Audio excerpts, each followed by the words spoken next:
We got to talk about this comment because he is not wrong. This explains that whole idea that I talk about here about you being a commodity. So hear me out. You're a business of one, you're a service provider selling your services. If there are a whole lot of people just like you who can sell those services at all different rates, oftentimes lower than you, then it's going to be a lot harder for you to get a job. So if you have more specialties, if you have more depth of experience, then you're going to be worth more because they're going to perceive you as more valuable until, and this is where it gets crazy, until a certain point in your career where you get so high up there and you're such a specialist and you're earning so much money that there are too few jobs and too many people again. So it's really weird how when you start out in your career, you're just getting out and you have no experience, feels like it's really hard to get a good job because you have no experience. There's so many people out there to compete with. But then you start to get a little experience. You start to get a little bit more specialized. There's not as many people that are as good as you. And you start to climb the ladder, right? You start to make more money. And you'd think that this just goes on forever, but it doesn't. Eventually you reach this plateau where everybody there's too many few jobs. Companies can't pay that much, those high salaries.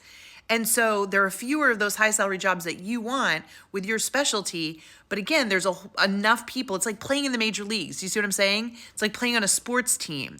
When you start out young, like you're trying really hard to compete and stand out. And then all of a sudden you get really good in high school and college. And maybe, you even play in the minor leagues. But then to get to the majors gets really hard again. That's the same thing that happens in people's careers. And it's important for us to understand this because I have people all the time come to me go, I don't get it, JT. Like when I was in my 30s and my 40s, I was getting all sorts of opportunities, but now it must be age discrimination. It also has to do with experience and the amount of money you want to make and how many jobs are available and how many other people are now competing against you. It just shifts like that.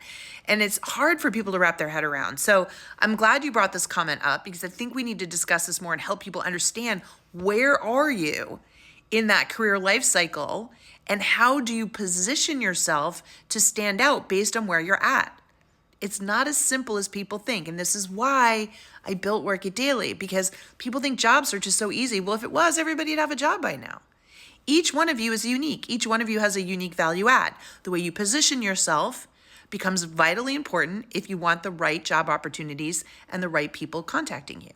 And this is one of the reasons why. So thank you for sharing this comment. Keep the questions and comments coming, folks. Remember, a ton of free job search resources for you linked in my bio. I want to help you. I'm answering your questions here every day, so keep them coming. And if you want me to coach you personally, head over to workitdaily.com and check out a 7-day free trial, okay? Good luck. Go get them.